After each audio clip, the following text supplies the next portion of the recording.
பவுல் அப்போஸ்தலன் தீமோத்தேயுக்கு எழுதும்போது 2 தீமோத்தேயு 1:7 சொல்றாரு, நமக்கு பயமுள்ள ஆவியை தேவன் கொடுக்கல. அடுத்து அவர் சொல்றாரு, பலமும் அன்பும் தெளிந்த புத்தியும் உள்ள ஆவியை கொடுத்திருக்கிறார். தேவன் தம்முடைய பிள்ளைகளுக்கு என்ன செய்கிறார்னா, எப்பயுமே எதையும் பார்த்து பயப்படுகிற சூழ்நிலையில் தாம் பிள்ளைகள் இருக்கக்கூடாதுன்னு அவர் விரும்புகிறார்.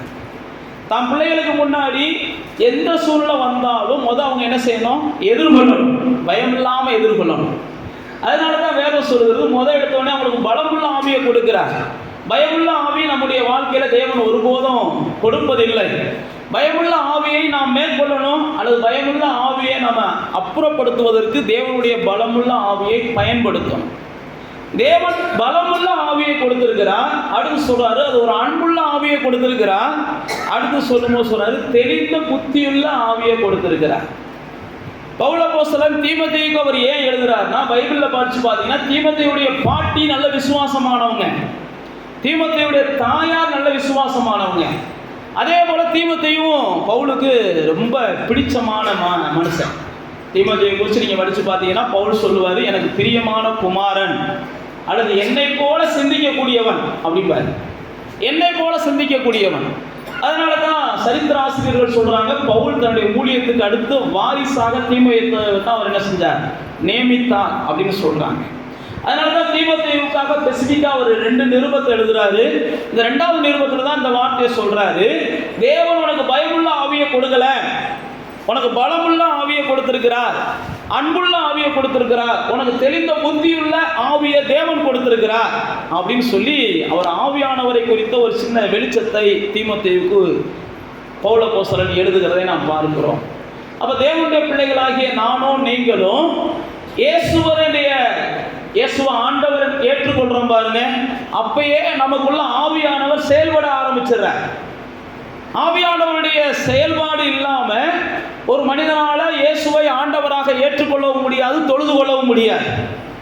ஒரு மனிதன் இயேசுவை ஆண்டவராக ஏற்றுக்கொள்வதும் இயேசுவை ஆண்டவராக தொழுது கொள்வதும் பரிசுத்த ஆவியானவருடைய ஏவுதலினால் தான் என்ன செய்யுது?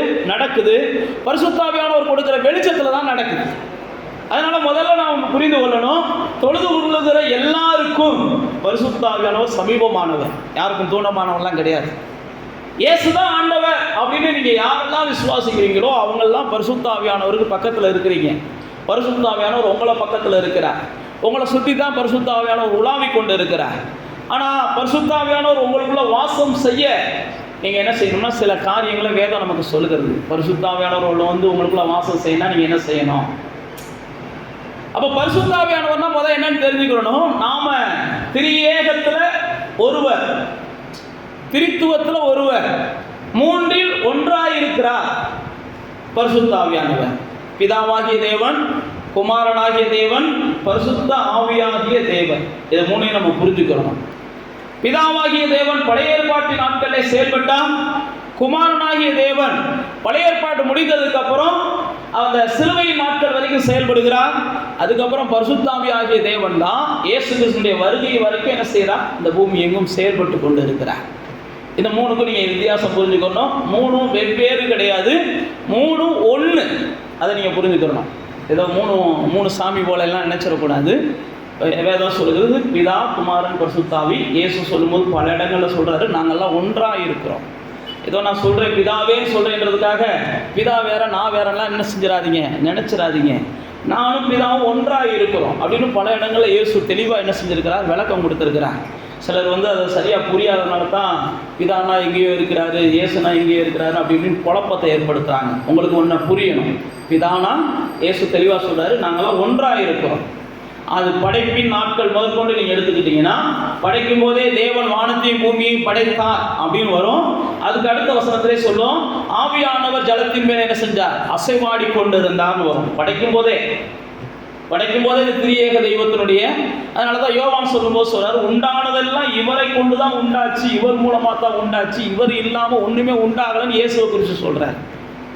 இயேசு நேரத்துக்கு வந்தவர் தானே அப்படின்னு அன்றைக்கே சிலர் பேசுனாங்க. அப்போ இயேசு இருக்கும்போதே சொன்னார், ஆபிரகாம் உண்டாகிறதுக்கு முன்னாடியே நான் என்ன செய்கிறேன்? இருக்கிறேன் அப்படின்னு இயேசு தான் இருக்கும்போதே சொன்னார். அதனால் இப்படிப்பட்ட குழப்பங்களுக்கு முதல் என்ன செய்யாதீங்க, நீங்கள் பதில் கொடுக்க பாருங்கள். பதில் கொடுக்க முடியலைன்னா கொஞ்சம் ஒதுங்கி போயிருங்க. குழப்பத்துக்கு மட்டும் என்ன செஞ்சிடாதீங்க, இடம் கொடுத்துடாதீங்க. இப்போ பாருங்க, ஆவியான தேவன் அவசியம்.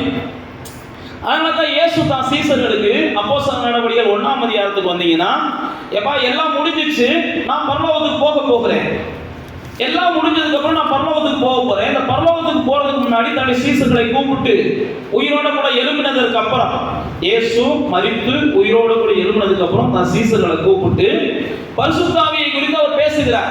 5ஆம் வசனத்துல பேசுறாரு பாருங்க. நீங்கள் வாசிங்க, யார் எடுத்தீங்களா?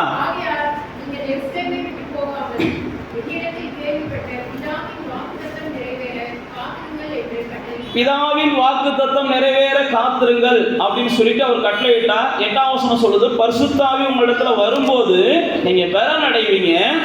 பரிசுத்த ஆவியின் பலன் இருந்தா தான் நீங்க இருக்கிற இடத்துல தான் சாட்சியா இருப்பீங்க. சாட்சினா என்ன?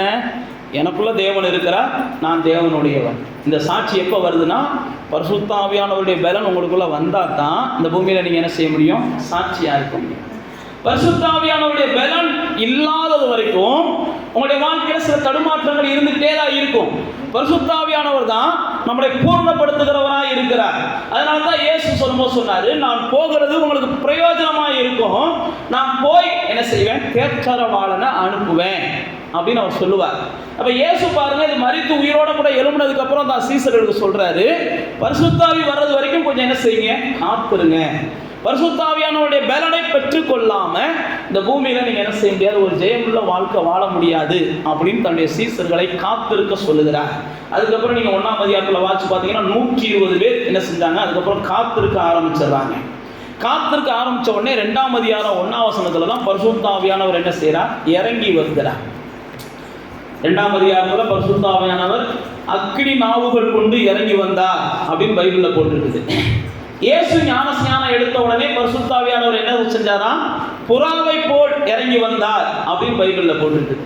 அப்ப பரிசுத்த ஆவியானவர் ஒவ்வொரு மனிதனையும் தொடும்போது ஒவ்வொருத்தவங்களுக்கும் வித்தியாசமான அனுபவங்கள் இருக்கு.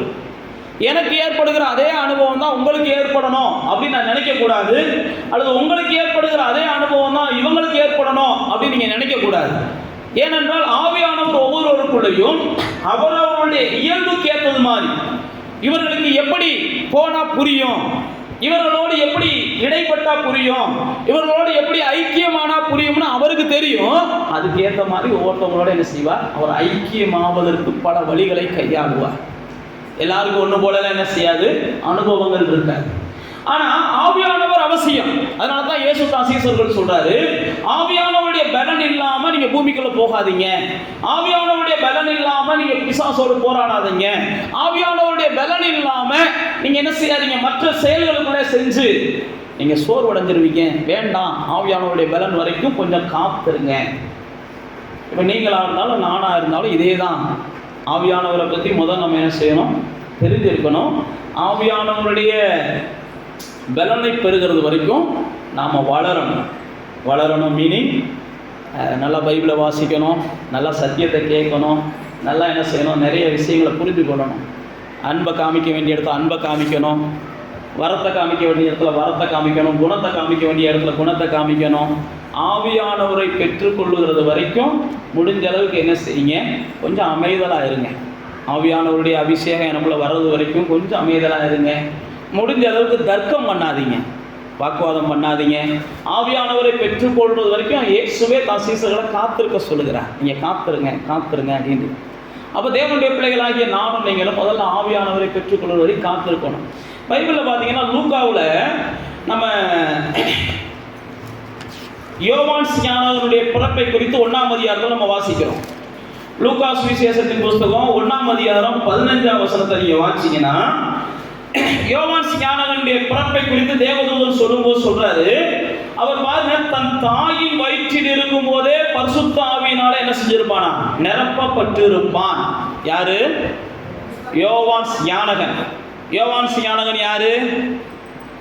இயேசு பிறப்பதற்கு முன்பாக பிறந்து இயேசுவை உலகத்துக்கு அறிமுகப்படுத்துகிற ஒரு பெரிய பணியை செய்தவன் அல்லது ஞானஸ்நானம் கொடுத்தவன்.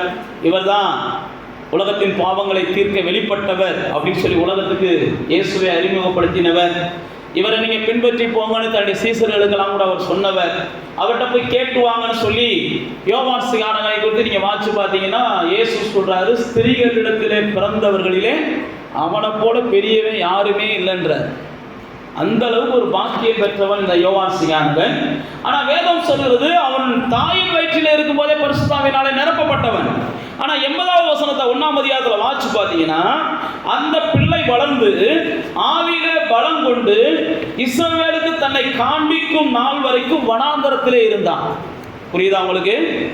இவன் பிறக்கும் போதே ஆவியானவரால் நிரப்பப்பட்டவன். ஆவியானவரால் நிரப்பப்பட்டவனாக இருந்தாலும் அவனுக்கான டயம் வர்றது வரைக்கும் அவன் என்ன செஞ்சான்? காத்திருந்தானா. நாளுக்கு நாள் பலன் கொண்டுக்கிட்டே இருந்தான். உடனே ஆவியானவரை பெற்ற உடனே எழுப்பிட வேண்டியதான் இல்லை, அதுக்கான ஆவியானவருடைய நடத்துதெல்லாம் நம்ம என்ன செய்யணும்? சரியா கையாளணும். இங்கே பாருங்க, யோவான் ஸ்நானன் பிறக்கும் போதே அவன் ஆவியானவராலே நிரப்பப்பட்டவன், பரிசுத்தாவினாலே நிரப்பப்பட்டவன்.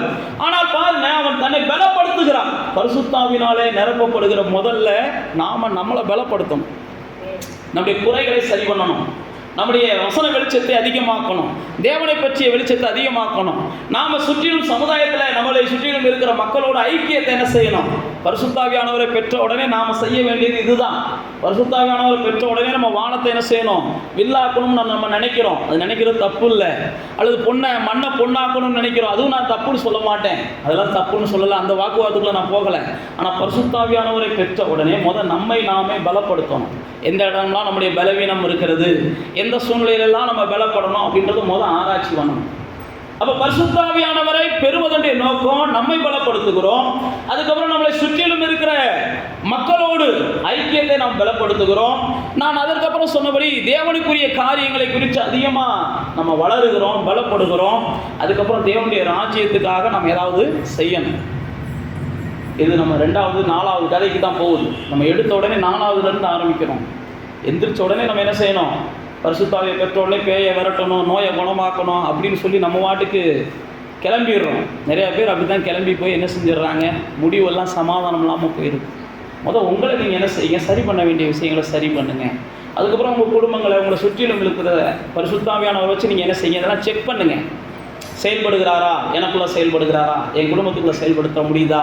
என் சமுதாயத்தில் செயல்படுத்த முடியுதா? அதுக்கப்புறம் நீங்கள் என்ன செய்யுங்க? பிசாசின் ராஜ்யத்துக்குள்ளே குதிங்க. அதுக்கப்புறம் பெரிய காரியங்களை செய்யுங்க. இங்கே பாருங்க, யோவான் ஸ்நானகன் பலப்படுகிறது வரைக்கும் வனாந்தரத்தில் காத்திருந்தான். இங்கே பாருங்க, அதே லூக்காவிலே 1ஆம் அதிகாரம் 35ஆம் வசனத்தில் இயேசுவை குறித்து போட்டிருக்குது. 1ஆம் அதிகாரம் 35 இவர் பரிசுத்தாவினால தான் உண்டாகிறார்.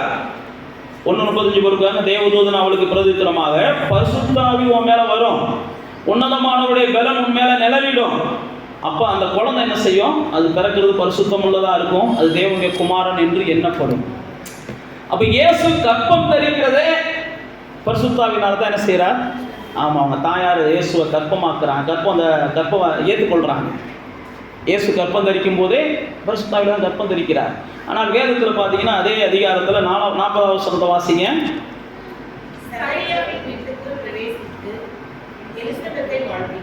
ரைட், அவங்க எலிசபெத்துடைய இதை பார்க்குறோம்.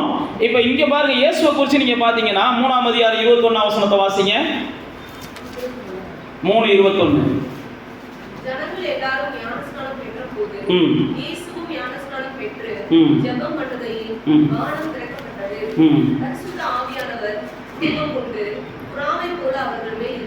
இங்க பாருங்க, பரிசுத்த ஆவியானவர் இயேசு பிறக்கும் போதே பரிசுத்த ஆவியினாலே பிறந்தவர். ஆனாலும் இயேசு ஞானஸ்நானம் பெற்று கரையேறிய உடனே பரிசுத்த ஆவியானவர் என்ன செஞ்சாராம்? அதுக்கப்புறம் இறங்கினார்னு போட்டிருக்கு. அதனால் நான் உங்களுக்கு சொல்லுகிறது என்னென்னா, பரிசுத்தாவின் அனுபவம் என்பது நாளுக்கு நாள் வளருகிறது. ஏதோ நான் பிறந்தப்ப எனக்கு பரிசுத்தாவி கிடைச்சி அது போதும் அப்படின்னு இல்லை, அது நாளுக்கு நாள் என்ன செய்யணும்? அந்த ஆவிக்குள்ளே வளரணும், உள்ளான மனசில் நீங்கள் பலப்படணும். இயேசுவை குறித்து பைபிளில் போட்டிருக்கிறது பாருங்க, ஞானஸ்நானம் பெற்றதுக்கப்புறம் பெரும்பாலும் பரிசுத்த ஆவியானவருடைய வரத்தை நாம் என்ன செய்யலாம், அல்லது பரிசுத்த ஆவியினுடைய அபிஷேகத்தை நாம் விரும்பலாம். ஞானஸ்நானம் பெறாமலே பரிசுத்த ஆவியினுடைய அபிஷேகம் கொர்நேலி வீட்டில் கிடச்சிருக்கு. கொர்நேலி வீட்டில் எப்போ கிடச்சிச்சுன்னா, வசனத்தை வாஞ்சிக்கும் போதும், வசனத்தை கேட்கும் போதும், வசனத்தை தியானிக்கும் போதும் பரிசுத்த ஆவியானவருடைய அந்த அபிஷேகம் இறங்குச்சு அப்படின்னு அப்போஸ்தலர் 10ஆம் அதிகாரத்தில் நம்ம வாசிக்கிறோம். அப்போ பரிசுத்த ஆவியானவரை குறித்து நாம் அறிந்திருக்கிறோம். அப்போ அந்த பரிசுத்த ஆவியானவர் எப்படிலாம் செயல்படுறாரோ நம்ம புரிஞ்சிருக்கிறோம். இந்த பரிசுத்த ஆவியானவருக்கு முதல்ல நாம் என்ன செய்யணும்? விசுவாசம் உள்ளவர்களாகி ஞானஸ்நானம் பெற்றவர்கள் மேலே தான் பரிசுத்த ஆவியானவர் இறங்கி வருகிறார். இதுதான் முதல் படி. அப்போ ஞானஸ்நானம் பெற்றதற்கு அப்புறம் தான் நம்ம பரிசுத்த ஆவியினுடைய அபிஷேகத்தை நம்ம என்ன செய்ய முடியும்? நம்ம கேட்க முடியும், பெற முடியும். பரிசுத்த ஆவியினுடைய அபிஷேகத்துக்குள்ளே நம்ம வளர முடியும். ஒரு சில நேரத்தில் அதான் சொன்ன பாருங்க, கொர்நேலியு வீட்டில் நடந்துச்சு. ஆனால் பைபிளில் போட்டுருக்கு உடனே அவங்களுக்கு ஞானஸ்நானம் கொடுக்க சொல்லி பேதுரு சொல்கிறார். அபிஷேகத்தை பெற்றுட்டு நீங்கள் ஞானஸ்நானம் இல்லாமல் என்ன செய்யக்கூடாது, இருக்கக்கூடாதுப்பா, உடனே அவங்களுக்கு ஞானஸ்நானத்தை கொடுத்துரு அப்படின்றார். அதனால் இது ரெண்டாவது பாயிண்ட்டு. ஆனால் முதல்ல நான் உங்களுக்கு சொல்லுகிறேன், பரிசுத்த ஆவியானவரை விரும்புகிற நீங்கள் என்ன செய்யணும்? முதல்ல ஞானஸ்நானம் எடுக்கணும். ஞானஸ்நானம் எடுக்கும்போது தான் பரிசுத்த ஆவியானவருடைய செயல்பாடுகளை நீங்கள் உணர்ந்து கொள்ள முடியும். ஏன்னா வேத புத்தகத்தில் அதுக்கு எத்தனையோ உதாரணங்களை சொல்லலாம். இயேசுடைய காரியமாக இருக்கட்டும், இயேசுவே ஞானஸ்நானம் ஏறினோடனே பரிசுத்த ஆவியானவர் வந்தார். அதுக்கப்புறம் அப்போஸ்தலர் நடவடிக்கைகளில் பேதுரு அப்போஸ்தலன் அவர் பிரசங்கம் பண்ணி முடித்த உடனே சொல்கிறார், ஞானஸ்நானம் எடுங்க, அப்போ தான் பரிசுத்த ஆவியானவர் உங்களுக்கு கிடைப்பாருன்றாரு. சவுலை குறித்து பார்த்தீங்கன்னா அனனியா சொல்கிறாரு, நீ ஞானஸ்நானம் எடுத்தீங்கன்னா பரிசுத்த ஆவியானவர் மேலே இறங்குவார்னு சவுலுக்கு அனனியா சொல்லுவார். இப்படி வேதத்தில் எத்தனையோ உதாரணங்களை நான் உங்களுக்கு என்ன செய்யலாம், சொல்லலாம். ஆனால் ஞானஸ்நானம் எடுத்தவங்க எல்லாருமே பரிசுத்த ஆவியானவர் என்ன செய்யணும்? பெறணும். பெறல அப்படின்னா உங்களுடைய ஞானஸ்நானம் நிச்சயம் அது என்ன செஞ்சிடும்? வேஸ்டாக போயிடும். நீங்கள் வேத புத்தகத்திலே வாங்களேன், அப்போஸ்தலர் நடவடிக்கைகளுக்கு வாங்க. அப்போஸ்தலர் நடவடிக்கைகளில் 8ஆம் அதிகாரத்தில் சமாரியா பட்டணத்தில் ஒரு பெரிய எழுப்புதல் வருகிறது. அப்போஸ்தலர் நடவடிக்கைகள் 8ஆம் அதிகாரத்தில் சமாரியா பட்டணத்தில் ஒரு பெரிய எழுப்புதல் வருகிறது. அந்த பெரிய எழுப்புதல் முடிஞ்ச உடனே அங்கே இருந்த எல்லாரும் இயேசுவை ஏற்றுக்கொண்டுறாங்க, ஞானஸ்நானம் எடுத்துடுறாங்க. அந்த 15ஆம் வசனத்தில் எல்லாரையும் பரிசுத்த ஆவியை பெறலை, ஆனால் என்ன செஞ்சிருக்கிறாங்க? ஞானஸ்நானம் பெற்றிருக்கிறாங்க. அப்போ ஞானஸ்நானம் பெற்ற எல்லாரும் என்ன செஞ்சாகணும்? பரிசுத்த ஆவியானவரை பெறணும். பரிசுத்த ஆவியானவரை பெறலை அப்படின்னா நீங்கள் புதிய வாழ்க்கையில் சவ குழந்தை, எந்த குழந்தையாகவே இருந்துருவீங்க. என்ன குழந்தை? பலனற்ற, ஆமாம், குழந்தையாகவே நீங்கள் இருந்துருவீங்க. பரிசுத்த ஆவியானவர் வந்தால் தான் உங்களுக்கு பலன் கிடைக்கும். ஞானஸ்நானம் பெற்றுட்டோம், அப்போ அதோட நமக்கு போதும்னா நிற்கக்கூடாது. ஞானஸ்நானம் பெற்றுட்டாங்க, ஆனால் பரிசுத்த ஆவியானவர் இல்லை. சமாரியா பட்டணம் ஒரு பெரிய எழுப்புதலை பார்த்த பட்டணம். அப்போ சமாரியா பட்டணத்தில் இவ்வளோ பெரிய எழுப்புதல் நடந்திருக்கு. மந்திரவாதிகளை அவங்க வாட்டுக்கு என்ன செஞ்சுருக்கிறாங்க? விரட்டி இருக்கிறாங்க. அது போக எத்தனையோ காரியங்களை செஞ்சுருக்கிறாங்க. ஆனால் ஞானஸ்நானம் எடுத்ததுக்கப்புறம் பேதுரு வர்றாரு, யாரும் பரிசுத்த ஆவியை பெறலை. உடனே பேதுரு என்ன செய்கிறாரு? எப்பா இது நல்லது இல்லை அப்படின்னு சொல்லி அதுக்கப்புறம் அவங்க மேலே ஜெபம் பண்ணி பரிசுத்த ஆவியின் வரங்கள் இவங்களுக்கு கிடைக்கணும்னு சொல்லி ஜெபம் பண்ணுறாரு. உடனே பரிசுத்த ஆவியானவர் அவர்கள் மேலே இறங்கி வந்தா அப்படின்னு பைபிளில் போட்டிருக்கு. பரிசுத்த ஆவியானவர் இறங்கி விட்டார் அப்படின்னாலே பற்பல பாசைகள் அவங்க வாயிலிருந்து வரும். பரிசுத்த ஆவியானவர் உங்க மேல ஞானஸ்நானம் பெற்றதுக்கப்புறம் நான் சொல்றேன் பாருங்க, பரிசுத்த ஆவியானவருடைய நடத்துதல் இருக்கலாம். அந்த நடத்துதல் எல்லாமே வெளியிலிருந்து நமக்கு வர்றதுதான்.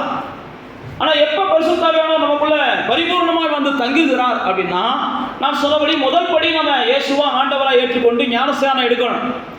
அதுக்கப்புறம் அந்த பரிசுத்த ஆவியானவருடைய வரத்தை நாம் பெற்றுக்கொள்வதற்கு அடையாளமாகத்தான் நமக்கு அந்நிய பாஷை கொடுக்கப்படுகிறது. பற்பல பாஷைகள் நம்முடைய நாவுகளிலிருந்து வரணும். பற்பல பாஷைகளை நீங்கள் பேசும்போது தான் உங்களுடைய ஆவி அணுகுள்ளதாய் மாறும். 1 கொரிந்தியர் 12, 13, 14 இந்த அதிகாரங்களை வீட்டில் வாட்சி பாருங்க. இதுக்காகவே எழுதியிருக்கிறார். ஆவியானவர் உங்களுக்குள்ள வரும்போது பற்பல பாஷைகள் நீங்க பேசணும். அப்படி பற்பல பாஷைகளை பேசும்போது சில உங்களுக்கு புரியலைனாலும் பரவாயில்லை, நீங்க பேசுங்க.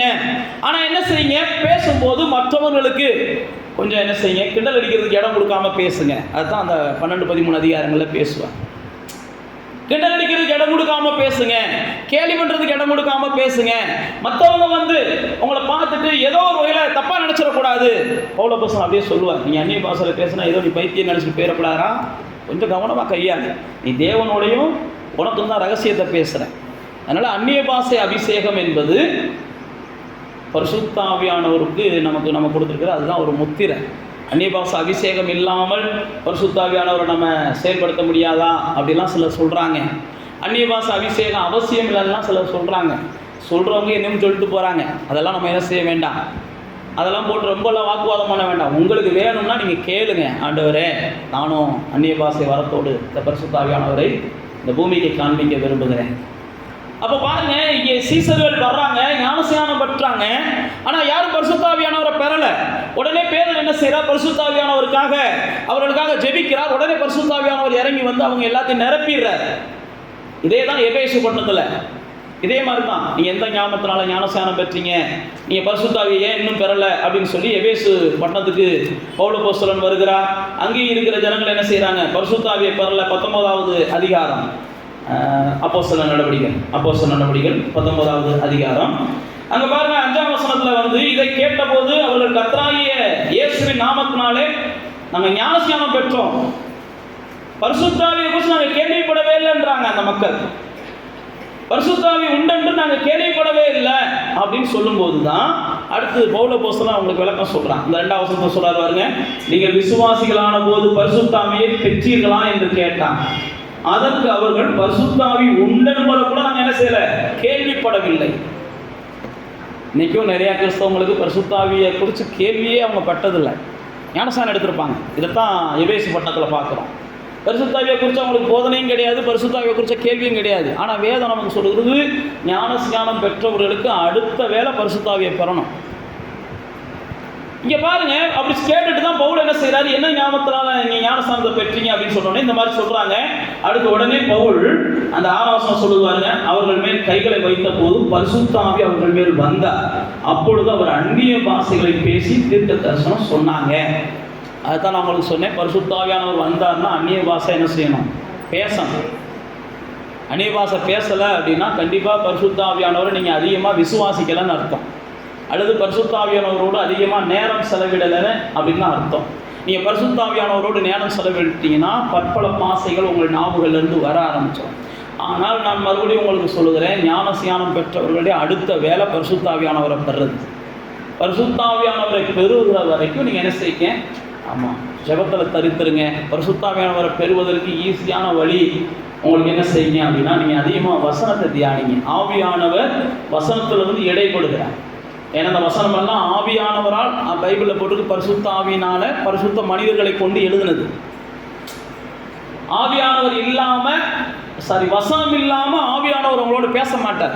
நீங்கள் எந்த அளவுக்கு வசனத்துக்கு இம்பார்ட்டன்ட் கொடுக்குறீங்களோ அந்த அளவுக்கு தான் நீங்கள் ஆவியானவரை என்ன செய்ய முடியும்னா உங்கள் வாழ்க்கையில் உணர முடியும். வசனத்துக்கு இம்பார்ட்டன்ட் கொடுக்காதவங்க, வசனத்தை குறித்து அதிகமாக சிந்திக்காதவங்க ஆவியானவரோடு கூட அதிகமாக அவங்களால என்ன செய்ய முடியாது? அனுபவிக்க முடியாது. ஆவியானவரை அனுபவிக்க முடியாது. அதனால தான் இயேசு சொன்னார், நான் போனதுக்கப்புறம் இந்த வசனத்தை குறித்து வந்து ஆவியானவங்களுக்கு நினைப்பு ஊட்டுவார். நான் பேசுகிற சத்தியத்தை குறித்து நீங்கள் யோவான் 14ஆம் அதிகாரத்தில் வாசித்தாலும் சரி, 16ஆம் அதிகாரத்தில் வாசித்தாலும் சரி, இயேசு ஆவியானவரை பற்றி நிறையா பேசுவார். ஆவியானவரை பற்றி பேசும்போதெல்லாம் அவர் பாவத்தை குறித்து, நீதியை குறித்து, நியாயத்தை குறித்து உணர்த்துவார். ஆனால் நான் எழுதி கொடுத்துருக்கிற வசனத்துலேருந்து உங்கள்கிட்ட பேசுவார் அப்படின்னார். அப்போ தேவனுடைய பிள்ளைகளாகிய நானும் நீங்களும் ஞானஸ்நானம் பெற்ற உடனே என்ன செய்யணும்? பரிசுத்த ஆவியானவரை பெற விரும்பணும். பொங்கலுக்கு டோக்கன் வாங்கின உடனே ரேஷன் கடைக்கு என்ன செய்யணும்? போகிறதுக்கு முயற்சி பண்ணணும்.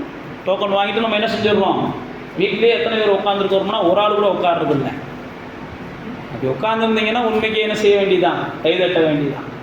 அது இந்த விட 1000 ரூபா கொடுக்கலன்றாங்க. 1000 ரூபாலாம் கொடுக்குறோம்னு தெரிஞ்சிருந்துச்சுன்னா வேறு மாதிரி போயிருக்கோம். அதே மாதிரி தான் ஞானஸ்நானம் எடுத்த உடனே பரிசுத்த ஆவியானவரை தேடிடணும். டோக்கன் வாங்கினோடனே ரேஷன் கடை எப்படா திறப்பாங்கன்னு தேடுறோம் பாருங்க. பிந்தி போயிட்டால் கரும்பு சரியான கரும்பு கிடைக்காதுன்றோம், என்னென்னமோ காரணங்களை சொல்லுவோம். அதே போல தான் நீங்கள் உங்கள் ஞானஸ்நானம் பெற்ற உடனே அடுத்து நம்முடைய நோக்கம் எதுவாக இருக்கணும்? பரிசுத்த ஆவியை பெறணும், பரிசுத்த ஆவியை பெறணும், அந்நிய பாஷை அடையாளத்தோடு பெறணும், அந்நிய பாஷை அடையாளத்தோடு பெறணும்னு சொல்லி நீங்கள் விரும்பணும். அடுத்து பாருங்கள், இப்போ பரிசுத்த ஆவியானவரை குறித்து இன்னும் நிறையா அவங்களுக்கு நான் சொல்லிக் கொடுக்குறதுக்கு நேரம் இல்லை. இருந்தாலும் நான் சுருக்கமான சில விஷயங்களை சொல்லிவிட்டு, பரிசுத்த ஆவியானவரை தேவன் என்ன செய்கிறார்னா பிரியமானவர்களுக்கு பரிசாக கொடுக்கிறார். 42ஆம் அதிகாரம் ஏசாயா புஸ்தகம் 1ஆம் வசனத்தை வாசிங்க.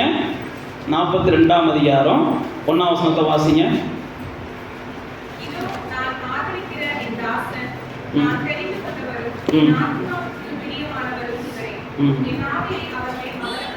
பாருங்க, யாருக்கு பரிசுத்த ஆவியானவர் இலவசமாக கொடுக்கப்படுகிறார்னா, யார் தேவனுக்கு பிரியமான வாழ்க்கையை வாழ விரும்புகிறார்களோ அவருக்கு தான் பரிசுத்த ஆவியானவர் அவசியம். மனம் போன வாழ்க்கை வாழ விரும்புகிறவங்களுக்கு பரிசுத்த ஆவியானவர் அவசியம் இல்லை. அவர்களுக்கு தேவன் பரிசுத்த ஆவியானவர் கொடுக்கவும் மாட்டார். புரியுதா நான் சொல்றது? நானும் பரிசுத்தாவியானவரை ஞானஸ்நானம் எடுத்துட்டேன், பெற்றுக்கொள்ள விரும்புகிறேன் பாஸ்டர் அப்படின்னு சொல்லி நீங்கள் என்கிட்ட சொல்லலாம். ஒருவேளை என்கிட்ட சொல்லலாம், பாஸ்டர் நான் இரவும் பகலும் அவருக்கு பிரியமானது தான் தேடிக்கிறீங்க, நீங்கள் என்கிட்ட சொல்லலாம். நான் பரிசுத்தாவியானவரை கொடுக்குறாருன்னா கண்டிப்பாக பாக்கெட் வந்து எடுத்து கொடுத்துருவேன், ஏன்னா நீங்கள் பேசுகிற பேச்சை நம்பித்தான். ஆனால் அவர் வந்து அப்படி கிடையாது. பைபிளில் போட்டிருக்கு, அது உட்காந்தாலும் ஏன் உட்காருறான்னு அவருக்கு தெரியும், நின்னாலும் ஏன் நிற்கிறான்னு அவருக்கு தெரியும், நடந்தாலும் ஏன் நடக்கிறான்னு அவனுக்கு தெரியும், படுத்தாலும் ஏன் படுக்கிறான்னு அவருக்கு தெரியும். எனக்கு எதுவுமே தெரியாது, நீங்கள் பார்த்து சொல்கிறது தான். அதனால தான் ஆண்டவர் என்ன செஞ்சார்னா பரிசுத்தாவியை கொடுக்குற அதிகாரத்தை அவரே வச்சுக்கிட்டார். அதனால் இப்போ பரிசுத்தாவியானவரே நீங்கள் ஞானஸ்நானம் எடுத்ததுக்கப்புறம் பெறணும் அப்படின்னா பைபிளில் போட்டிருக்கு பாருங்க, தாவீது பல இடங்களில் ஜெபம் பண்ணுவார், ஆண்டவரே உமக்கு பிரியமானதை செய்ய உங்களுடைய நல்ல ஆவியானவர் என்ன செய்யட்டும், வழி நடத்தட்டும். அப்போ தேவனுக்கு பிரியமானதை செய்ய விரும்புகிறவர்களுக்கு தான் தேவன் பரிசாக பரிசுத்தாவியானவரை கொடுக்கிறார். சிலர் வந்து பரிசுத்தாவியானவரை பெறணும்னு சொல்லி அந்த அப்போஸ்தலர் 8ஆம் அதிகாரத்தில் ஒருத்தர் பணத்தை வந்து கொடுப்பான். நீங்கள் வாட்சி பாருங்க, பரிசுத்தாவியானவரை பெறணும்னு சொல்லி பேதுகிட்ட வந்து என்ன செய்வான், பணத்தை கொடுப்பான். இப்படியெல்லாம் நீங்கள் பணத்தை கொடுத்து பரிசுத்தாவியானவரை பெறவங்க கிறிஸ்தவத்தில் இருக்கிறாங்க. உங்களுக்கு தெரியுமா தெரியாதான்னு தெரில, தெரிஞ்சவங்கள்ட்ட கேட்டு பாருங்க. பணத்தை கொடுத்து ஞானஸ்நானம் எடுக்கிறவங்க இருக்கிறாங்க கிறிஸ்தவத்தில். நான் சொல்கிறேன், இதுக்கு மேலே நம்ம உள்ளே போக வேண்டாம், இங்கிட்டு வந்துடுவோம். இப்போ பாருங்க, பரிசுத்தாவியானவர் வேணும்னு சொல்லி அவன் போய் பணம் கொடுக்குறான். யாரு? அவனும் ஞானஸ்நானம் எடுத்தவன். நீங்கள் 8ஆம் அதிகாரத்தை வாட்சி பாருங்க, அவனும் ஞானஸ்நானம் எடுத்தவன். அது இவங்கள மாதிரி சாதாரணமாக அவன் ஞானஸ்நானம் எடுக்கலை, அவன் ஒரு பெரிய மந்திரவாதியாக இருந்து மனம் திரும்பி ஞானஸ்நானம் எடுத்தவன்.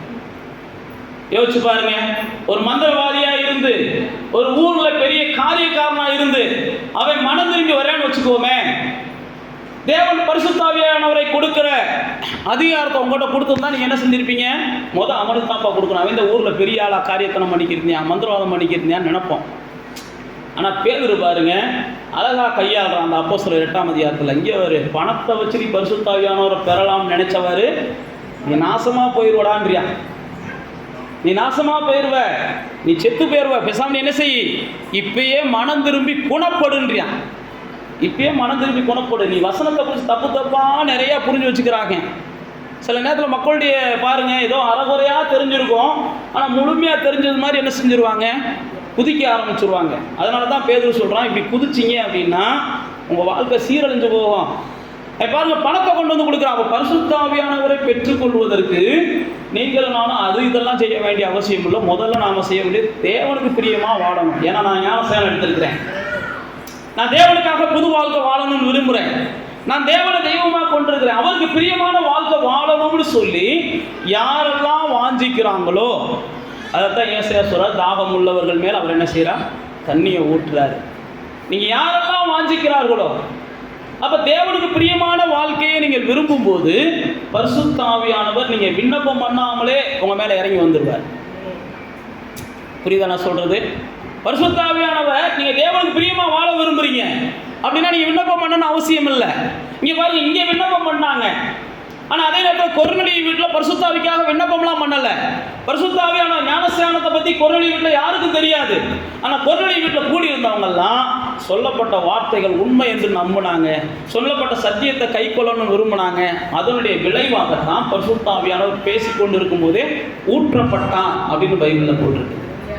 அப்போ தேவனுக்கு பிரியமானதை அல்லது பிரியமான வாழ்க்கை வாழணும்னு விரும்புகிற எல்லாத்துக்கும் தேவன் என்ன செய்கிறார், பரிசுத்த ஆவியானவரை நிறைவாய் தருகிறார். அடுத்து பாருங்க, பரிசுத்த ஆவியானவரை நீங்கள் பெற்றுக்கொள்ளணும் அப்படின்னா நான் சொன்னபடி முதல்ல நீங்கள் என்ன செய்யுங்க, தேவனை விசுவாசிக்கிறவர்களாக இருக்கணும். தேவனை விசுவாசிக்கிறவங்களுக்கு தான் தேவன் பரிசுத்த ஆவியானவர் தருகிறார். தேவனை விசுவாசிக்கிறதுனா நான் தான் ஏற்கனவே சொன்ன பாருங்க, பிதா குமாரன் பரிசுத்த ஆவியானவர் அப்படின்ற திரியேகத்தை விசுவாசிக்கணும். யோவான் எழுதும்போதும் சரி, தீமோத்தேயு எழுதும்போதும் சரி, கடைசி நாட்களில் அநேக விதமான கள்ள ஆவிகள் தோன்றும் அப்படின்னு எழுதியிருக்கிறாங்க. கள்ள ஆவிகள் தோன்றும். பேதுரு பவுலப்போஸ்தலன் சொல்லும்போது சொல்றாரு, வேறொரு ஆவியானவர் போதிக்கப்படுவார், வேறொரு இயேசு போதிக்கப்படுவார், வேறொரு சுவிசேஷம் போதிக்கப்படும். அதனால தான் பவுலப்போஸ்தலன் என்ன செஞ்சானா, ஒரு அம்மா வந்து என்ன செய்யறாங்க, குறி சொல்ற அம்மா, இவன் தேவனுடைய பரிசுத்தர், இவர் தேவனுடைய பரிசுத்தர்னு சொன்ன உடனே அந்த அம்மா உத்து பார்த்தாங்க. புரியுதா நான் சொல்றது? யாராவது ரொம்ப ஆவிக்குரிய வாழ்க்கையை காமிக்கிறாங்கன்னா கொஞ்சம் உத்து பாருங்க. கொஞ்சம் உத்து பார்த்தீங்கனாலே உங்களுக்கு தெரிஞ்சு போகும். இங்கே பாருங்க, பவுலப்போஸ்தலன் அவரோடு போய்கிட்டு இருக்கிறார். பைபிள் அப்படி தான் போட்டிருக்கு, அவரோடு போய்கிட்டு இருக்கிறார். திடீர்னு பார்த்தா ஒரு குறி சொல்கிற அம்மா. அந்த அம்மா பரிசுத்தாவியை பெற்ற அம்மாலாம் கிடையாது. குறி சொல்கிறவங்களும் சில நேரத்தில் தேவன் பரிசுத்தர்னு சொல்லுவாங்க. அதுதான் அங்கே நமக்கு காமிக்குது. பரிசுத்தாவியானவரை பற்றி முதல் நமக்கு வெளிச்சம் இருக்கணும். குறி சொல்கிற ஆவிக்கும் பரிசுத்த ஆவிக்கும் கூட நமக்கு என்ன செய்ய மாட்டேங்குது, வித்தியாசம் தெரிய மாட்டேங்குது.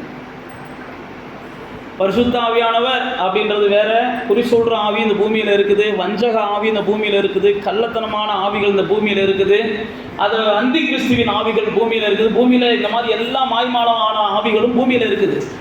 இயேசுவை குறித்து அறிந்திருந்தவங்க, பரிசுத்த ஆவியானவரை பெற்று கொண்டிருந்தவங்க, அவங்க என்ன செய்வாங்கன்னா நிதானிப்பாங்க. ஒவ்வொருத்தவங்களையும் நிதானிக்க தெரியும் அவங்களுக்கு.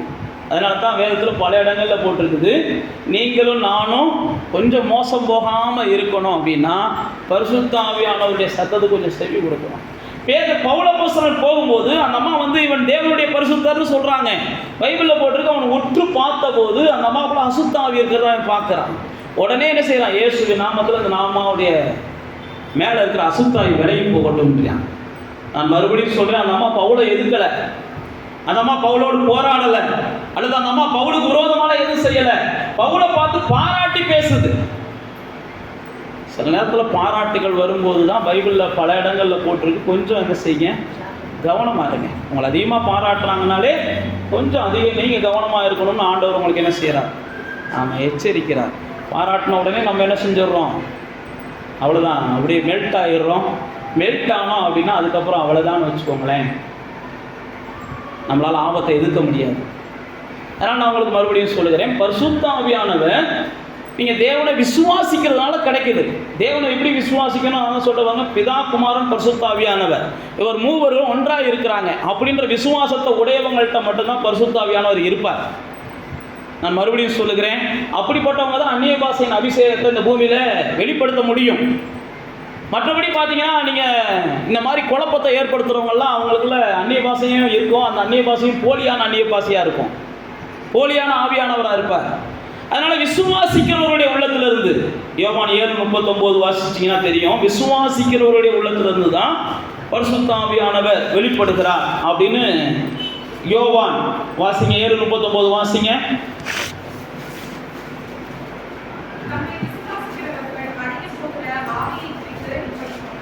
பாருங்க, தன்னை விசுவாசிக்க போகிறவர்கள் அடைகிற ஆவி. 3:34 வாசிங்க. யோவான் 3:34.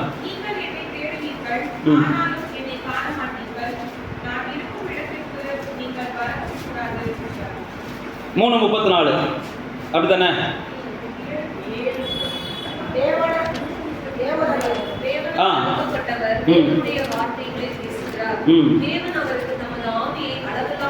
பாருங்க, தேவனுடைய வார்த்தையை பேசுறவங்க தான் ஆவியில கொஞ்சமாவது வளர்றவங்க.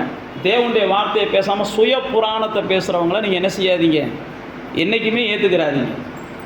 அவங்களுடைய சுய புராணங்களை நிறையா பேசுவாங்க. தேவனுடைய வார்த்தையை பேச தெரியலை அப்படின்னா அவங்கள்ட்ட தேவ ஆவி இல்லைன்னு அர்த்தம்.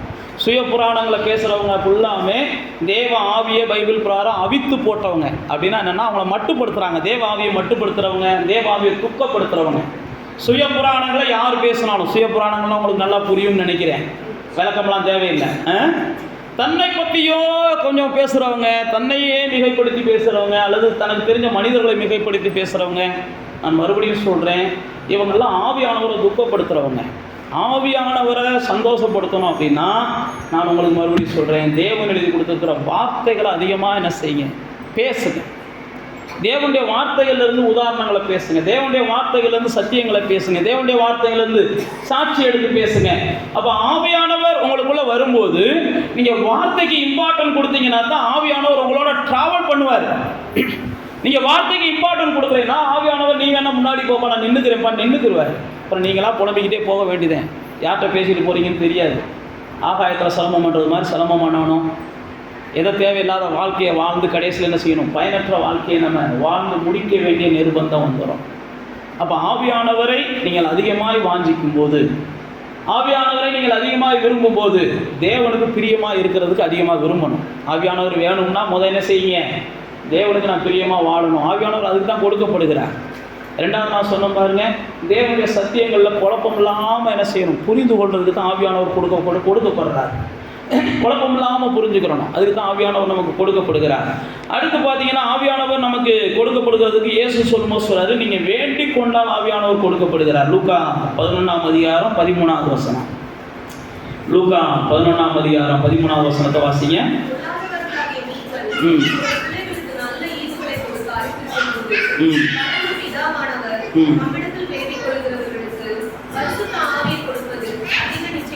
அப்ப பரிசுத்த ஆவியானவரை யாருக்கு கொடுக்கிறார்னா, யார் வேணும் என்று ஆண்டவர்கிட்ட வேண்டிக் கொள்ளுகிறார்களோ அவர்களுக்கு பரிசுத்த ஆவியானவரை ஆண்டவர் என்ன செய்கிறார்? தருகிறார்.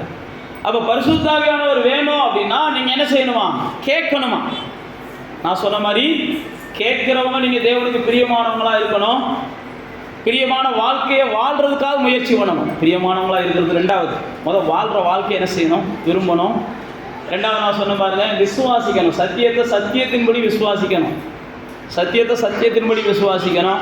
மூணாவது நான் உங்களுக்கு சொன்னபடி நீங்கள் என்ன செய்ய வேணும்? நான் உணர விரும்புகிறேன், வாழ விரும்புகிறேன், அல்லது எனக்கு பெற்றுக்கொள்ள விரும்புகிறேன், இந்த அனுபவம் எனக்கு வேணும் அப்படின்னா நீங்கள் வேண்டிக் கொள்ளுங்கள். அப்பொழுது நிச்சயமாக ஆவியானவர் உங்கள் மேல் பொருளை பொழியப்படுவார் அல்லது அருளப்படுவார். இயேசு தாசீசருக்கு சொல்றாரு, காத்திருங்க, கொடுப்பார். அவர் யாருக்கும் கொடுக்க மாட்டேன்னா செய்யாது. விசுவாசிக்கிற எல்லாருக்கும் அவர் பரிசுத்த ஆவியானவர் கொடுக்கிறார். அதனால தான் சொல்ல, தன்னை விசுவாசிக்கிறவர்கள் அடைய போகிற ஆவியை குறித்து இப்படி பேசினார். தன்னை விசுவாசிக்கிறவர்களுக்கெல்லாம் அவர் ஆவியை கொடுக்கிறார். அப்ப ஆவியானவர் உங்களுக்குள்ள வரும்போது தான் பைபிளை போட்டு நீங்க மறுபடியும் பிறக்கணும். அப்ப ஆவியில பிறக்கணும். இதெல்லாம் யோவான் 3ஆம் அதிகாரத்துல இயேசு கொர்நேலியுவுக்கு சொல்லி கொடுக்கிறார். அப்பதான் உங்களுக்கு பரலோக ராஜ்யத்தை நீங்க என்ன செய்ய முடியும்? சேர முடியும். அப்ப நீங்க ஞானஸ்நானம் பெற்றிருந்தா போதாது, அல்லது இயேசுவ ரட்சகரா வழிபட்டா போதாது. நீங்க பரிசுத்த ஆவியானவரே என்ன செய்யணும்? பெற்றுக்கொள்ளணும். பரிசுத்த ஆவியானவருடைய பலன் இருந்தா தான் அந்த பூமியில நீங்க சாட்சியா இருக்க முடியும்.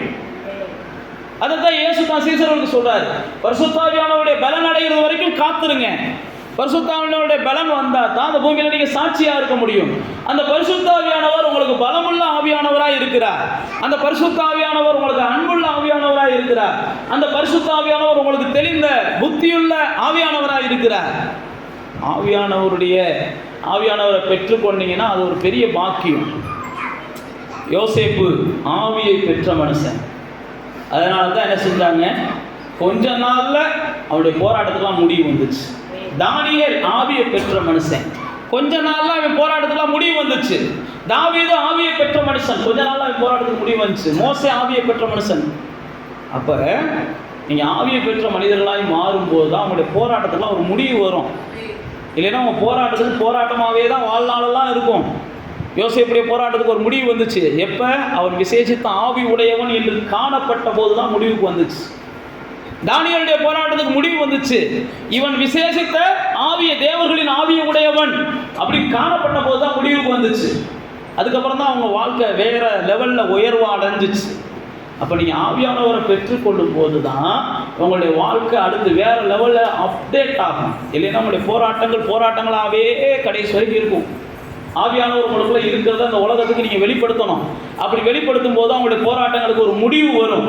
அப்ப ஆவியானவரை நீங்க பெற்றுக்கொள்வதற்கு முதல் என்ன செய்யணும்? நான் தான் சொன்னேன்ல, ஞானஸ்நானம் எடுக்காதவங்க ஞானஸ்நானம் எடுங்க. ரெண்டாவது, சத்தியத்தை சரியா புரிஞ்சு கொள்ளுங்க. மூணாவது, நான் உங்களுக்கு சொன்னபடி தேவனுக்கு பிரியமான வாழ்க்கை வாழ்றதுக்கு விரும்புங்க. எல்லாரும் நம்ம கடந்து கொஞ்சம் கொஞ்சமா மாறிட்டு வர விரும்புங்க. நாலாவது, நம்மளுக்கு சொன்னபடி கேளுங்க.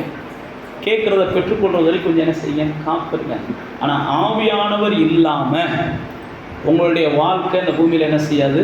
ஒரு கிறிஸ்தவ வாழ்க்கையா, ஒரு ஆசீர்வதிக்கப்பட்ட ஒரு வாழ்க்கையா, ஒரு வெற்றியுள்ள ஒரு வாழ்க்கையா, ஒரு மகிழ்ச்சியான வாழ்க்கையா, ஒரு பாக்கியம் பெற்ற வாழ்க்கையா நீங்கள் வாழ்ந்து காமிக்கவே முடியாது. ஆவியானவர் உங்களுக்கு வேணும் அப்படின்னா நீங்கள் அதிகமாக என்ன செய்யுங்க? வசனத்தை கொஞ்சம் என்ன செய்யுங்க, விரும்புங்க. வார்த்தைகளை விரும்புங்க. நிறையா சாட்சிகளை கேட்கலாம், தப்பு கிடையாது. சாட்சிகள் நிறையா இருக்குது. நமக்கு இன்றைக்கி யூடியூப்பில் போனால் ஆயிரக்கணக்கான சாட்சிகள் இருக்குது. சாட்சிகளை கேட்குறத நான் தப்புன்னு சொல்ல வரல, சத்தியங்களை கேட்குறதையும் நான் தப்புன்னு சொல்ல வரல. ஆனால் நான் உங்களுக்கு சொல்ல வர எளிய ஆலோசனை, உட்காந்து தேவனுடைய வார்த்தையை நீங்கள் என்ன செய்யுங்க, படிங்க. தேவன் உங்களோடு பேசணும்னு நீங்கள் விரும்புங்க. நீங்கள் பைபிள் எடுத்து ரெகுலராக படிங்க. ஃபோன் பார்த்துக்கிட்டே இருந்தால் போயிடும் நேரம், டிவி பார்த்துக்கிட்டே இருந்தால் நேரம் போயிடும். இப்படியே மீட்டிங்காக அலைஞ்சிக்கிட்டு இருந்தால் நமக்கு நேரம் போயிடும். அப்படிலாம் அலையாதீங்க. என்னை கேட்டால் அப்படிலாம் அலைகிறது உங்களுடைய ஆவிக்கும் நல்லதில்லை, உங்கள் ஆத்மாவுக்கும் நல்லது இல்லை. எப்படி வீடு வீடாக போய் சாப்பிட்டா உடம்பு கெட்டு போகுமோ, கடையாக போய் சாப்பிட்டா உடம்பு கெட்டு போகுமோ, அதே மாதிரி தான் கூட்டமாக போனாலும் ஆவிக்குரிய வாழ்க்கை கெட்டு போகும். புரிஞ்சால் சோத்திரம், புரியலைனாலும் சோத்திரம். புது வருஷம்ன்றதுனால நான் சொல்ல வேண்டிய கடமை சொல்கிறேன். அதனால் என்ன செய்யுங்க, கொஞ்சம் ஆரோக்கியமானதை விரும்புங்க. நீங்கள் உட்காந்து என்ன செய்யுங்க, வீட்டில் நம்ம சொல்கிறோம் பாருங்க, வீட்டில் செஞ்சு சாப்பிட்டா அதில் இருக்கிற ஆரோக்கியம் வேறு பாஸ்டர்ன்றோம். வீட்டில் செஞ்சு சாப்பிட்டா அதில் இருக்கிற இது வேறு அது வேறு நம்ம சொல்கிறோம்ல, அதே மாதிரி தான். நீங்கள் உட்காந்து வசனத்தை வாசிச்சு, நீங்கள் உட்காந்து வசனத்தில் கற்றுக்கொண்டு, நீங்கள் உட்காந்து வசனத்தை கொஞ்சம் தியானிச்சு பாருங்களேன். அப்போ தான் ஆவியானவர் என்ன செய்வார், என் பிள்ளைக்கு நான் தேவை, இந்த பாரு வசனம் சரியாக புரிய மாட்டேங்குது அப்படின்னு அவர் ஓடோடி வந்துடுவார். நீங்கள் வாட்டுக்கு என்ன செஞ்சிடக்கூடாது, ஆவியானவரை நீங்கள் விரும்பாமல் இருந்துட்டு நானும் கேட்டு பார்க்குறேன் பாசை கிடைக்கல அப்படிலாம் சொல்லக்கூடாது. நான் மறுபடியும் சொல்லி முடிக்கிறேன். இந்த ஆண்டில் நம்முடைய ஆலயத்தில் ஞானஸ்நானம் எடுத்தவங்களாம் அந்நிய பாஷை அபிஷேகத்தோடு என்ன செஞ்சாகணும், பரிசுத்த ஆவியானவரை வெளிப்படுத்தி ஆகணும். அதுக்காக நீங்கள் ஜெபம் பண்ணுங்க. கண்டிப்பாக இந்த ஆண்டு ஆவியானவருடைய பலத்தோடு நம்ம துவங்கணும். இந்த ஆண்டை முடிக்கும்போது ஆண்டவர் ஆவியானவருடைய மகிமையோடு நம்ம முடிச்சதாக இருக்கணும். அப்படி கண்களை மூடி தேவனை நோக்கி பார்ப்போம் வாங்க. நீ வந்தா சூழ்நிலை மாறுமே, முடியாததும் சாத்தியமாகுமே. நீ வந்தா சூழ்நிலை மாறுமே, முடியாததும் சாத்தியமாகுமே. நிறைவே நீர் வாருமே, நிறைவே நீர் வேண்டுமே, நிறைவே நீர் போதுமே. ஆவியானவரே, இதே மாதிரி வாஞ்சிங்க.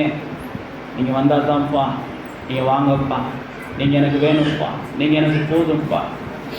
உலக பிரகாரமான எத்தனையோ ஆசீர்வாதங்களை தேவன்கிட்ட கேட்டு கண்ணீர் வடிக்கிறோம். ஆவிக்குரிய ஆசீர்வாதங்களை கேட்டு தேவன்கிட்ட கண்ணீர் வடித்து பாருங்களேன். அது உங்கள் இருதயத்தை சந்தோஷப்படுத்துதோ இல்லையோ, தேவனுடைய இருதயத்தை சந்தோஷப்படுத்தும். சரி, நம்மள பாரு, ஆவிக்குரிய உலகத்தில் எப்படியாவது ஜொலிக்கணும்னு விரும்புகிறது. அதுக்காகத்தான் ஆவியானவரை நாடுகிறது. என் பிள்ளைக்கு நான் அளவில்லாமல் ஆவியை கொடுக்க போகிறேன்னு சொல்லி தேவன் அளவில்லாமல் ஆவியை கொடுப்பார். ஆவியானவரை பெற்றுக்கொள்ளுங்க, இல்லைன்னா மோசம் போயிடுவீங்க பிசாசினால். ஆவியானவரை பெற்றுக்கொள்ளலைன்னா கள்ள சகோதரர்களால் மோசம் போயிடுவீங்க. ஆவியானவரை பெற்றுக்கொள்ளலைன்னா இன்னைக்கு இருக்கிற பல வகையான தாறுமாறான கிறிஸ்தவ சமுதாயத்தால் நீங்கள் மோசம் போயிடுவீங்க. அதனால தான் மறுபடியும் நான் சொல்கிறேன், உங்களை காப்பாற்ற என்னால் முடியாது, திருச்சபையால் முடியாது, ஆவியானவரால் மட்டும்தான் முடியும். ஆவியானவரை நீங்கள் சார்ந்து கொள்ளணும், ஆவியானவரை நீங்கள் பெற்றுக்கொள்ளணும். ஏதோ மனசில் தோன்றதெல்லாம் ஆவியானவர் தான் சொல்கிறாங்கன்னு நினைக்காதீங்க. ஆவியானவர் சொல்கிறதெல்லாம் வசனத்தின்படி இருக்கும். வசனத்தின்படி ஏதாவது இல்லைன்னா அது உங்களுக்கு ஆவியானவர் சொல்லலை. உங்கள் மாம்சத்தில் ஏதோ பேசுது, உங்கள் மனசு ஏதோ பேசுது. முதல் நீங்கள் அதை புரிஞ்சுக்கோங்க. உங்கள் கனவுல வரதெல்லாம் நீங்கள் ஆவியானவர் சொல்கிறாருன்னு நம்பிடாதீங்க. சில நேரத்தில் இப்படி தான் பிசாசு நம்ம மக்களை மோசம் போக்குறான். எதையாவது ஒன்று எப்படியாவது விதைச்சி விட்டுட்டு அது வளரட்டும் நினைக்கிறான். ஆவியானவர் என்பது நான் அவங்களை சொன்ன பாருங்க, வசனத்தின் வழியாகத்தான் நம்ம வாழ்க்கைக்குள்ளே நுழைகிறாரு. எதை செஞ்சாலும் அவர் வசனத்தின் அடிப்படையில் தான் செய்வார். ஆவியானவர் எதையாவது உங்களுக்கு செய்கிறான்னு நீங்கள் நினச்சிங்கன்னா அது முதல் வசனத்தில் ஏதாவது ஒரு ரூபத்தில் உங்களுக்கு வெளிப்படுத்துவார். வசன வெளிச்சம் இல்லாமல் ஆவியானவர் உங்களை வழி நடத்தவே மாட்டார். நீங்கள் வசனத்துக்குள்ளே என்ன செய்யணும், வரணும், வசனத்துக்குள்ளே வரணும். ஆவியானவர் உங்களுக்குள்ளே வந்துட்டாலே பைபிளில் போட்டிருக்கு, கல்லான அந்த இருதயம் சதையான இருதயமாக மாறி இருக்கு. ஒரு மென்மையான மனிதர்களாக நீங்கள் மாறிடுறீங்க. வேறு இருதயத்தை தேவன் உங்களுக்கு கொடுக்கிறார். ஆவியானவருடைய அசைவாடுதல் எந்த சூழ்நிலையிலையும் உங்கள் வாழ்க்கையில் அது என்ன செய்யுது, பலனடைய வைக்கிறது. எல்லா காரியங்களையும் சீரமைக்கிறது. ஆவியானவருடைய அசைவாடுதல் வரும் வர உங்கள் வாழ்க்கையில் சில மறுரூபங்கள் வரும், சில மாற்றங்கள் வரும். நீங்கள் பொறுமையாக மாறுவீங்க, அன்பை வெளிப்படுத்துவீங்க, ஆவியின் கனிகளை வெளிப்படுத்துவீங்க. ஆவியின் கனிகளை நீங்கள் வெளிப்படுத்த தான் ஆவியின் வரங்கள் அப்டேட் ஆகும். ஆவியின் வரங்கள் அப்டேட் ஆகணும் அப்படின்னா நீங்கள் ஆவிக்குரிய கனிகளை நீங்கள் வெளிப்படுத்திக்கிட்டே இருக்கணும். இதுதான் ஆவியானவருக்கும் நமக்கு உள்ள பெரிய ரகசியம். நம்ம ஆவியானவருக்காக நம்முடைய கனிகளை வெளிப்படுத்த நம்ம நிழல் பட்டு கூட சுகத்தை ஆண்டவர் கொடுப்பார், வரங்களை வெளிப்படுத்த ஆரம்பிச்சுருவார். நம்முடைய துணிப்பட்டு கூட சுகத்தை, வரங்களை தேவன் வெளிப்படுத்த ஆரம்பிச்சுருவார். நம்ம அநேகருடைய வாழ்க்கைக்கு வெளிச்சம் கொடுத்து நல்ல ஆலோசனை தருகிறவர்களாய் மாறிடுவோம். பேதையான மனிதர்கள் நாம, ஆனால் ஆவியானவர் வந்துட்டா நம்ம ஒரு அசாத்தியமான காரியங்களை செய்கிறவங்களா மாறிடுறோம். படிப்பறிவு இல்லாதவங்க படித்தவங்களை தோக்கடிச்சிருவோம். ஆவியானவர் நமக்குள்ள வந்துட்டார்னா, கிரேக்கர்கள் போன்ற ஞானிகளை ஆவியின் நிறைவினாலே ஸ்தேவான் போன்றவங்க அலற வச்சாங்கன்னு பைபிளில் வாசிக்கிறோம். ஆவியின் நிறைவு வந்துருச்சுன்னா யார்கிட்டையும் நீங்கள் சத்தியத்தை பேசும்போது அவங்க என்ன செய்வாங்க? சத்தியத்துக்கு தங்களை ஒப்பு கொடுத்துருவாங்க. அதனால் இந்த ஆண்டில் எப்படியாவது ஆவியானவரை பெற்றுக்கொள்ளணும், ஆவியில் பலன்படணும்னு நீங்கள் விரும்புங்க.